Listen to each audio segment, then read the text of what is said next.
So, good evening, everybody. Today, I will be talking about my lecture, that is digestive system in fishes.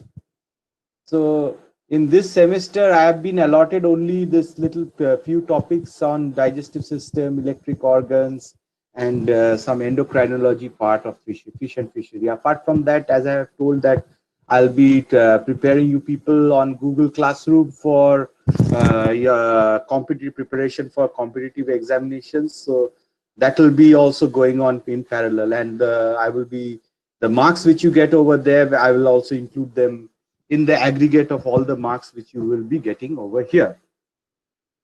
So to start today's topic, digestive system in fishes. Now it is very interesting to see that people are thinking about food for themselves in the form of fish. Fish, we are thinking about fish food, fish as food. Now we are taught, we are going to discuss about what fish eat. So initially you have been thinking about what fish you will eat. Now you are going to think about what food fish will eat. So with that, let me start my presentation, my slides.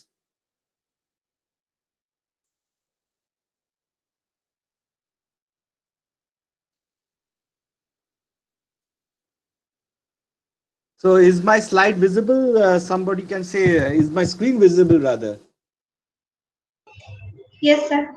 Okay, great.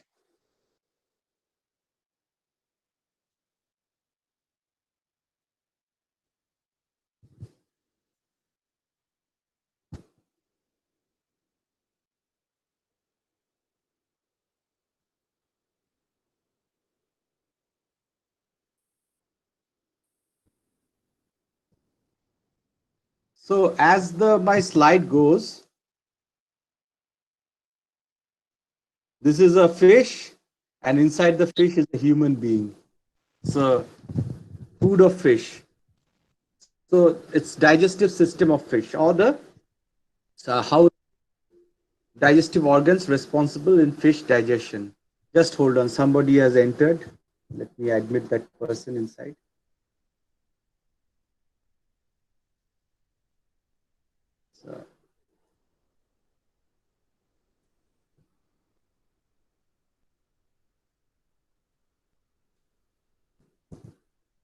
So, I would start by talking about Jonah and the whale. It's a story from the Bible, Old Testament. Actually, instead of the whale, it was actually a big fish.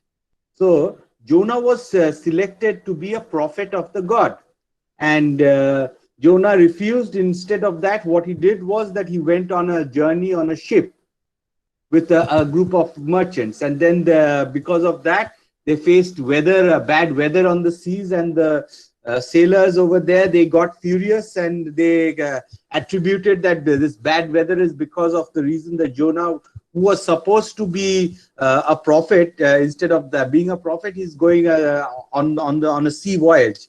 So what they did, they took him and threw him overboard in the water. And so Jonah did not drown, and he was swallowed by a large fish. Those days, whales were also considered fish, but and was swallowed by a large fish. And Jonah lived in the stomach of the large fish for 3 days, and then the large fish took it to land and vomited Jonah out. Jonah realized his mistake of not being a prophet, and then he became a prophet, and everything was well. The moral of the story being is that whatever you do, however, whatever you try, ultimately in the end, it's God's plan what will happen. This is basically the moral of the story. So let us look at the digestive system in general in a fish. So first you have a mouth. Mouth will lead to a pharynx. The pharynx will lead through the gills, and from there, actually, it leads into the in some fishes you find there's a stomach. Then there is something called a pyloric ceca, and from there are certain glands also. Digestive glands are also present over here. It goes into the intestine. You have a gallbladder over here, liver. You have these organs over here, and then you ultimately it ends in the anus. This is basically the digestive system in general. And you have also have the swim bladder and all the different fins, but they are not a part of the digestive system. This is basically the anatomy of the digestive system. So if you look in a comparative anatomy manner, let us look at the digestive system of lamprey, just like a tube. The esophagus is like a tube, and the intestine has got a spiral curtain partition. So there is not much difference you can find in terms of how the esophagus looks and the intestine looks. Just a straight tube. Of course, you have some digestive juices and glands where they will be present over there. And so posterior to the pharynx, it is just a simple tube. The first portion is called the esophagus, although it is not generally different in its external appearance from the intestine which follows it.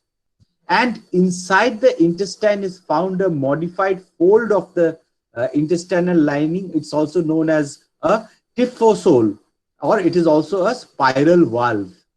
It forms a long curtain-like, it's like a curtain-like partition which is suspended into the lumen of the intestine through most of this length. The lumen of the intestine is this region inside is the lumen of the intestine. So this typhosole extends up to the end, and then it goes into the posterior end into the anus. So this is a simple lamprey, the cyclostome digestive system. Next, we go to the shark, the alimentary canal, the shark digestive system. You have a esophagus, then you have a stomach, a sort of stomach is present, and then there is a sort of a turn and a twist, and then you have a very peculiar or a very prominent spiral valve inside the intestine. In the end, you have a rectal gland which is used to remove excess salt from the body, since it's a sea animal, and it ends out in the cloaca. So the diagnostic feature of this is the presence of a stomach and the presence of an intestine with spiral valve. So a stomach between the esophagus and intestine is present, complete with cardiac and pyloric region. Pyloric region is the end part, and the stomach, the main part, is this part. The initial part is the cardiac stomach. That's the main stomach. The big bulge which you see in the pictures, that's the cardiac stomach. In the end of it, there is a small little stomach known as the pyloric stomach. And it is usually a J-shaped stomach. And of course, like I said, that the rectal glands for removal of excess salt. Now, if you go to the teleost, or the normal fishes which you eat in the market, teleost digestive system, they don't have the spiral valve. So that spiral valve is absent. They have got another region which is very prominent. It is the pyloric ceca in many of them. And it's there's a small diverticula, and the intestine is more or less relatively more coiled, and it ends out in the cloaca. So this is the basic digestive system which you can find. And so now these slides are actually not very original. These have been taken from a brilliant student. It was in the MSc 4th semester, Asim Haq. And so this guy actually was a student at Aligarh Muslim University, and he made some wonderful slides. Actually, what I found is that he did an extensive study, and he got lots of material. It was brilliant work. I mean, for a student, it was very good. So definitely, I'm giving his reference over here, where you can find the actual original slides. And so he introduces, I can introduce the digestive system. Includes alimentary canal and its associated glands. So the alimentary canal is the tube, and you have the certain glands which secrete the digestive juices which are present. And alimentary canal or gut, it shows 4 distinct regions. The first is the ingressive region, where it enters. Then you have the progressive region, where the food starts to move forward. Then you have the degressive region, where actually the food slows down because more absorption and materials are being taken out. And you have the egressive region, where the food is removed, excreted out from the cloaca. So the digestive system basically is the mouth, esophagus, stomach, intestine, and then it comes the rectum. So if you look at the mouth, the mouth is the anterior opening of the alimentary canal. Most fish mouth fall into three general types. You have the superior mouth type, terminal mouth type, or inferior or subterminal mouth type. So this is basically a mouth. You can understand, you know what a mouth is. So a terminal mouth, you can see a terminal mouth, it's like this. It's just at the end, tip. The subterminal mouth is somewhat below. It should have been like this over here. Instead of that, it's like this. So it's just below the terminal end. Then you have the interior mouth where the snout comes up and the mouth is inside. So this is a inferior mouth.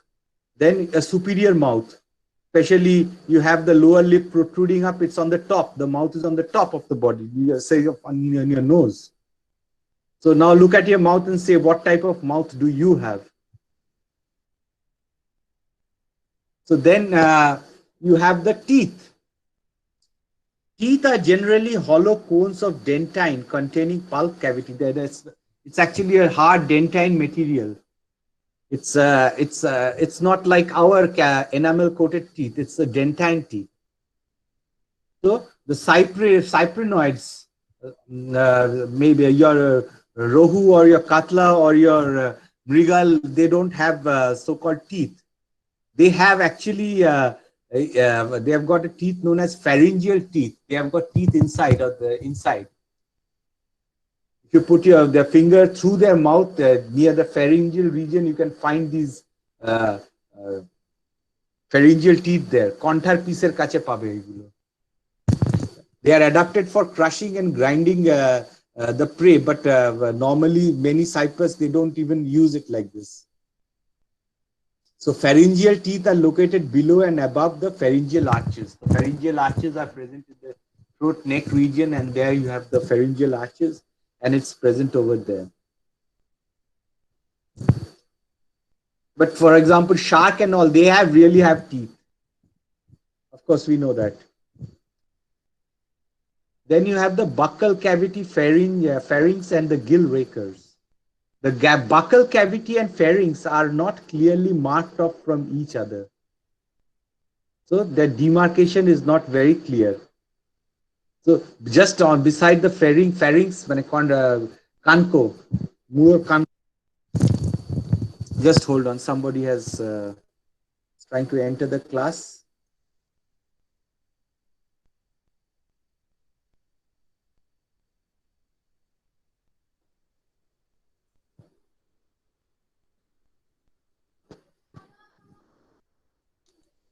So the buccal cavity and the pharynx are not clearly marked off from each other.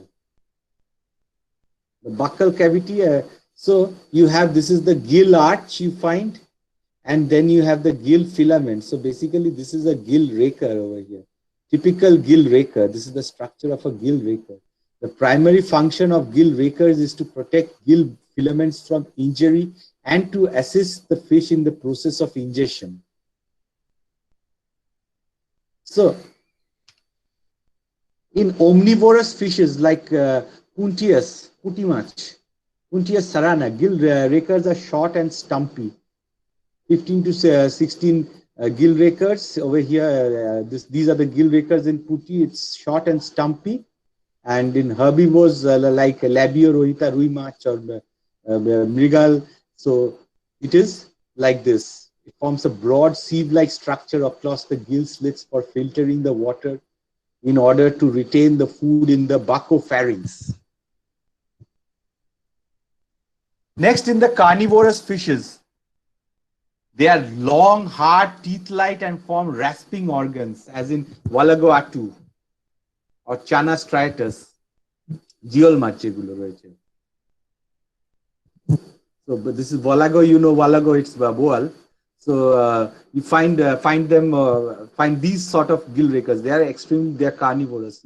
Their gills are a bit different. They're not like we have standard rohu. Then you have we come to the esophagus. The pharynx opens into the esophagus. They have a large number of mucus secreting cells. Even our esophagus also have got mucus secreting cells. Taste buds are present in labia rhoita, in Cyprinus carpio, our major minor carps, or in Catla catla. Then you have the short and narrow tubes in case of herbivorous and omnivorous fishes. In labia rhoita or putti or in Cyprinus carpio, you have short tube. The esophagus is short and large esophagus and stomach in case of carnivores and predatory fishes like Walagoatu or Heteropneustis fossilis, that is shingy. And then you have the stomach. The stomach acquires different shape according to the availability of space in the body cavities of different fishes. The anterior stomach is known as the cardiac stomach, and the posterior stomach is known as the pyloric stomach. All fishes do not possess a true stomach, like in herbivores, like rohu or katla. You don't find a stomach directly. It starts from the intestine and a pyloric ceca. So, but if, for example, in case of Walagoatu or for example in sharks, you find a stomach present. So in herbivorous fishes, the anterior part of the intestine is swollen to form a sac-like structures called intestinal bulb. A true stomach is present in carnivorous fishes like Chana striatus or Mistus sengala. So the stomach in carnivorous fishes is generally sac-like and thick-walled. Mind you, in your viva, this is something which is going to be asked. What is the difference between the stomach of your carnivorous fish and the stomach of your herbivorous fish? So basically, carnivorous and herbivorous fishes, they have something called a stomach. And this stomach is absent in herbivorous fishes. Instead of that, around there is a pyloric stomach or intestinal bulb in region there. And around this pylorus, they have got outpocketings known as the pyloric ceca. So this is a comparison of stomach among different fishes. So in trout, which is a carnivore, you see a mouth, esophagus, and a stomach, and then all this stuff goes over. The rest of the intestine comes. In catfish, you find the same thing. It has got a huge stomach because that's especially a very nice non-vegetarian fish. In the carp, Rui Katla, it's an omnivore. Some of them are omnivores, but like Labua rohita, even in some books, it's called as omnivore, but they are predominantly herbivores. So you don't find a stomach. From the mouth, there's a small region over here, a small bulb-like region, and then immediately the intestine comes. A planktivore in the milkfish, there is also not much of a stomach. There's a gizzard, of course, and it goes into an into an intestine which is coiled. So this is the pyloric ceca. You find these things in the stomach. মাছের তেল কেনার সময় এটা পাবে, এগুলো থাকে pyloric stomach. So the anterior part of the intestine gives rise to a number of finger-like outgrowths called pyloric ceca. The pyloric ceca serve as accessory food reservoirs. Histologically, intestinal ceca resembles the intestine and probably serve to enhance the absorptive area.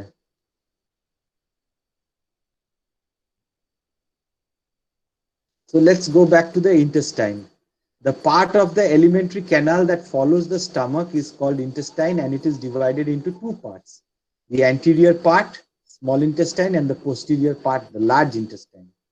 The small intestine is just behind the stomach, and it receives ducts from, like even we also have it, we receive ducts from the liver and pancreas. And that region is known as the duodenum, or small intestine. And while the rest of the part is the ileum, where our large intestine, same as we have, but of course the complexity here is much less. There is no clear-cut demarcation between the small intestine and the large intestine. The length of the intestine depends on the feeding habit of the fish. Carnivorous fishes have smaller intestines.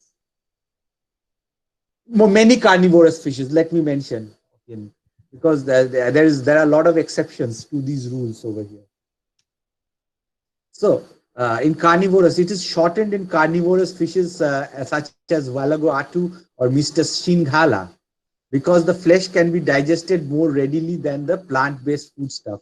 So basically, in your stomach, the high acidic environment like trypsin, pepsin, etc., they come, they break it into small regions, and a small intestine is good enough to absorb the amino acid. But in plant-based food and stuff like that, it goes in much more. You need much more intestinal space to absorb the material. You don't need a stomach because basically protein content, of course, is much less, and whatever happens, the protein, it happens in the pyloric region. In herbivorous fishes, it is elongated and arranged in many folds. Many presence of many folds ensures lot of absorption. The absorptive area is present, so it takes time to absorb because their diet is very varied. It can, from proteins, carbohydrates, and lot of different types of food materials come inside. In case of carnivorous fishes, the work is cut out. It's flesh. So omnivorous fish, it's intermediate in between carnivorous and in between herbivorous. Like example, puti or puntius. Rohu is essentially a herbivore, but the intestinal bulb of rohu is about 25 centimeter, the small intestine about 8 meter, and the large intestine a meter in length. Of course, it varies in length. We are talking about a normal 2 kilogram, 1 to 2 kilogram size rohu. But you have 5-10 kilogram rohu, that's going to be even bigger. So then it ends into the rectum. It is not usually distinguishable externally, but an ileorectal valve is present in a few species of fish to demarcate it from the intestine. Example, in Tetradon, you can find it. Histologically, the mucous folds of the rectum differ from the intestine in being much shorter and broader, and they possess a large number of mucus secreting cells and produce copious mucus to lubricate waste food and aid in easy defecation. So the mucus is needed for smooth removal of waste material. And all these pictures, if you go through the book of Khanna's book, you can find nice pictures of the intestine. You can practice those figures. I've already uploaded them in the Google Classroom. You can find, I've put up a scan of this figure. So, and be sure to go through the 3 YouTube videos which I have given. It says, and I've also given an assignment to write a note based on those videos. So let's now we come to the digestive glands. So the 2 main digestive glands are the pancreas and the liver. The pancreas is a diffuse gland but is well developed around the blood vessels between the lobes of the liver. It has got 2 digestive functions. It is a source of exocrine secretion into the intestine and endocrine secretion of hormones such as insulin and glucagon.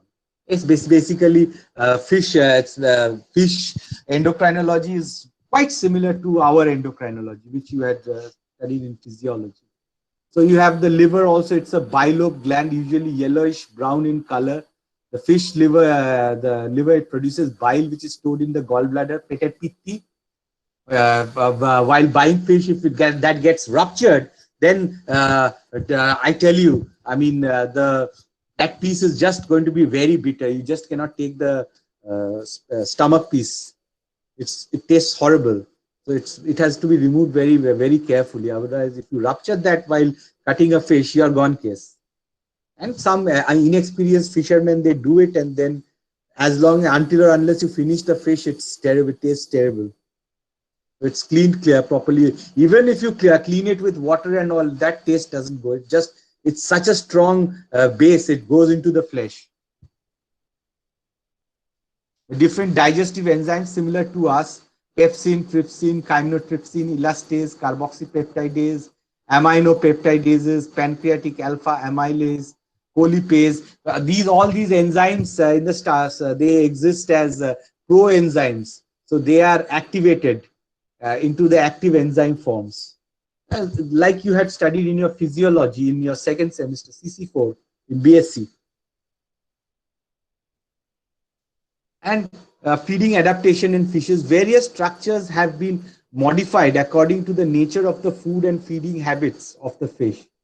That's the position and the shape of the mouth, The teeth or the dentition, the lips may become cornified, as in case of labio, granular or palpitated. The taste buds and mucus secreting cells are there. Structure of pharynx and gill rakers, they vary a lot. There is a according to modification, and the relative gut length, shorter in carnivores and maybe longer in herbivores. The intestine, at least, all these, the gut length, all these things, they vary from fish to fish. And so, to conclude, the structure of the alimentary canal varies in different species of fishes and is generally adapted in relation to the food and feeding habit. The variations are seen in the position of the mouth, architecture of the buccopharynx, relative length of the gut, presence or absence of the stomach, and pyloric caecae. So thank you very much for bearing with me. So I'm just about to stop sharing these slides. And so let me get back to the meeting over here. And so, do you have any questions regarding this? Any questions? Somebody? Sir, I have a question. Yeah, go ahead. So, what is the role of those spiral valves in shark intestine? Well, that's a very good question. Spiral valve. Maybe I should give this as an assignment to you people. Well, what does a valve do? It absorb, I think. It increase the surface area for absorption, like villi in our intestine. Go ahead. Go ahead. You're going Mm. to the right track. Go ahead. And it also helps to move the food inside the intestine. Yes. And I don't know. no. Go ahead. You're going very nicely. Go ahead. No, you're doing it. You're saying it perfectly. See, these they are basically, a valve is for constricting your intestine. So, for example, hard objects which such as bones and all, they are taken by these carnivorous fishes, right? So suppose you take a big bone and so it will get stuck in your throat. So for these people, it will not get stuck in your throat. So to send these hard things, these spiral valves, they constrict and they crush them, and they are sufficiently broken. So they constrict the lumen. So the function of these spiral valves essentially is these bony materials from these animals which they take. They constrict and they are crushed, and then they can easily pass through again. And of course, they can eliminate it also, but these bones, to pass these hard bones, they are crushed by these spiral valves. Okay, so clear. Any more questions? Okay, so then